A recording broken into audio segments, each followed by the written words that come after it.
சந்திரசேகரம் குரும் பிரணமாமி முதான்பகம். பெரிவாளுக்கு செய்யும் தொண்டே மகேசன் தொண்டாக நினைச்சு அதற்காகவே தன்னை அர்ப்பணித்துக் கொண்ட பக்தர் அவர். வயதான அம்மா, மனைவி, கல்யாண வயதில் ஒரு மகள் என்று சின்ன குடும்பம் தான் அவருடைய. ஆனால் அவர் குறைவில்லாமல் நடத்த அரும்பாடுபட்டு கொண்டிருந்தார். அவர் தினமும் ஏதாவது சின்ன சின்ன வேலைகள் செய்து அதனால் கிடைக்கும் சொற்ப பணத்தில் தான் குடும்பமே நடந்தது. இத்தகைய சூழலில் 2-3 நாட்கள் சமாளித்து தேவையான பணம் கிடைத்து விட்டால் போதும், வீட்டில் கொடுத்துவிட்டு நடந்தே ஸ்ரீமடத்துக்கு வந்து விடுவார். அடுத்து எப்போது குடும்ப ஞாபகம் வருகிறதோ அதுவரை அவரது உலகம் முழுக்க மகான் சன்னதிதான். அப்படிப்பட்ட பக்தர் வழக்கம் போல ஒரு நாள் ஸ்ரீமடத்துக்கு வந்தார். எப்போதும் போல தொண்டுகள் செய்தாள். ஆனால் இந்த முறை அவரது மனதில் வழக்கத்துக்கு மாறாக சில போராட்டங்கள் நடந்து கொண்டிருந்தன. அதற்கு காரணம் முதல் நாள் அவர் மனைவி சொன்ன வார்த்தைகள் தான். நானும் சொல்லிக்கிட்டே இருக்கேன், நீங்க கண்டுக்கிறதே இல்ல. பொண்ணுக்கு இப்பவே கல்யாண வயசாயிடுச்சு, இன்னும் கல்யாணத்தை தள்ளி போயிட்டே இருந்தா எப்படி? அங்க இங்கே யாரையாவது கேட்டு ஒரு 5000-6000 ரெடி பண்ணா இவளை ஒருத்தன் கையில பிடிச்சு கொடுத்துடலாம். கொஞ்சம் கோபமாகவே சொன்னார் அவர் மனைவி. இத்தனை பணத்தை கடனாகவோ யாசகமாகவோ கேட்க எனக்கு யாரை தெரியும்? யாரோ கூப்பிட்டு வேலை தராங்க, கூலி கொடுக்கறாங்க.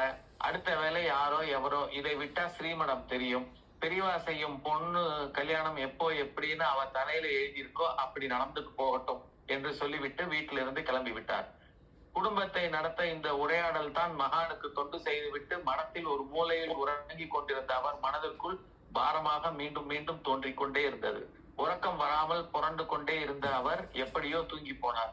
மறுநாள் காலை எப்போதும் போல அனுஷ்டானம் பூஜைகளை முடித்துவிட்டு பக்தர்களின் தரிசனத்திற்காக வந்து அமர்ந்தார் மகான். தன் அருகே இருந்த ஸ்ரீமடத்து தொண்டரை அழைத்தார். ஒரு மூங்கில் தட்டில் ஒரு முழு 1 ரூபாய் நாணயம் ஒன்று வெத்தலை பாக்கும் வச்சு எடுத்து கொண்டு வா என்று சொன்னார். அப்படியே அந்த தொண்டர் வந்து மூங்கில் தட்டை தன பக்கத்தில் வைக்க சொன்னார். அதன் பிறகு அதை பற்றி எதுவும் சொல்லவே இல்லை. அது எதற்கு என்று ஆச்சரியம் எல்லோருக்கும் எழுந்தது. பக்தர்கள் வரிசையாக வந்து மகானை தரிசித்தார்கள். அவரவர் விருப்பப்படியான பழங்கள், பூக்கள் என்று மகான் முன் சேர்ப்பித்தார்கள். ஆசியும் அனுகிரகமும் பெற்றுக்கொண்டு சென்றார்கள். இப்படி எல்லோரும் எல்லா நாளிலும் நடப்பது போலவே நடந்தது. ஒரே ஒன்றை தவிர, அது அன்றைய தினம் வந்த பக்தர்கள் கொஞ்சம் பேர் மட்டும் மகான் மற்றவர்களுக்காக எதுவும் சொல்லாமலேயே பரமாச்சாரியா 1 ரூபாய் நாணயத்துடன் ஒரு மூங்கில் தட்டில் வைத்திருந்தாரே, அதில் தங்கள் காணிக்கைகளை வைத்தார்கள். எல்லா பக்தர்களும் தரிசித்து சென்றதும் மனபாரத்தோடு இருந்தாரே அந்த பக்தர், அவரை அழைத்தார் மகான். இதோ இந்த தட்டில இருக்கிறது, எல்லாம் உனக்கு தான், எடுத்துட்டு போய் பொண்ணு கல்யாணத்தை நல்லபடியா நடத்து என்று சொன்னார். ஒன்றும் புரியாமல் கண்கள் கசிய கைகள் நடுங்க அந்த தட்டை பக்தர் எடுத்துக்கொண்டதும் மகான் சொன்ன வார்த்தை தான் அந்த அதிசயத்தை அவருக்கே உணர்த்தியது. பொண்ணு கல்யாணத்துக்கு எவ்வளவு வேணும்னு நீ சொன்னையோ அந்த தொகை அதிலே சரியா இருக்கு, எண்ணி பார்த்துக்கோ. பெரியவர் சொல்ல சொல்ல அப்படியே திடுக்கிட்டு போனார் பக்தர். ஏனென்றால் மகானிடம் தன் மகள் திருமணம் குறித்து அவர் எதுவுமே சொல்லவில்லை, கேட்கவில்லை. ஒன்றும் புரியாமல் நின்றவரிடம், என்ன புரியலையா?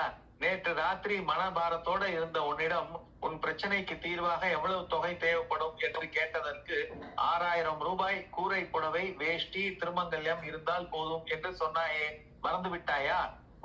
புன்னகை மாறாமல் கேட்டார் பெரியவா. அப்போதுதான் அந்த பக்தருக்கு முதல் நாள் இரவு மனதிற்குள் பிரச்சனை புயலாக அலை மோதிய போது யாரோ தன் மனதிற்குள், ஏன் இப்படி தவிக்கிறாய் என்று, உன் பிரச்சனை தீர என்ன நான் இருக்கிறேன் என்று ஆறுதலாக பேசிய நினைவுக்கு வந்தது அவருக்கு.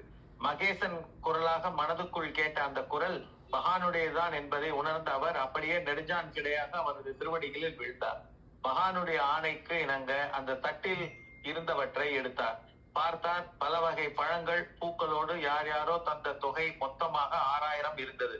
அதோடு ஒரு பட்டு புடவை, பட்டு வேஷ்டி, அரை சவரனில் திருமங்கல்யம் அத்தனையும் இருந்தது.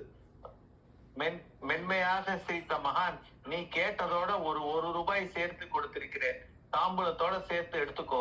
சொல்ல மூங்கில் தட்டில் முழு 1 ரூபாய் நாணயத்தை வைக்க சொல்லி அவர் நடத்திய திருவிளையாடலை அங்கிருந்தவர்கள் புரிந்து கொண்டதன் அடையாளமாக அங்கே சங்கர கோஷம் எழுந்தது, நிறைய சங்கமித்தது.